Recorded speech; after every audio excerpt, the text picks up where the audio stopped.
Hi everyone. ఇంగ్లీష్లో I అనే పదానికి తెలుగులో మీనింగ్ వచ్చేసి నేను. ఐ మీన్స్ నేను ఆర్ నా యొక్క. వి మీన్స్ మేము ఆర్ మనము, లేదా మనం మన యొక్క అని యూజ్ చేస్తాం.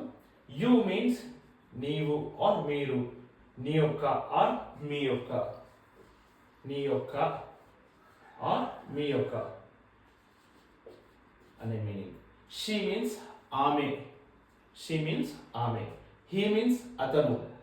ఇట్ అనే పదానికి ఇంగ్లీష్లో తెలుగులో మీనింగ్ వచ్చేసి ఇది, అది ఆర్ దానికి ఆర్ దాని యొక్క. దే మీన్స్ వారు ఆర్ వారి యొక్క. మై నాది ఆర్ నా యొక్క ఆర్ నా యొక్క, నాది ఆర్ నా యొక్క. అవర్ means మాది or మా యొక్క. I will repeat the words again. I, we, you, she, he, it, they, my, our. I hope ఈ వీడియో కనుక మీకు నచ్చినట్లయితే ప్లీజ్ లైక్ చేయండి. ఇలాంటి మరిన్ని వీడియోస్ కోసం మా ఛానల్ని సబ్స్క్రైబ్ చేసుకోండి.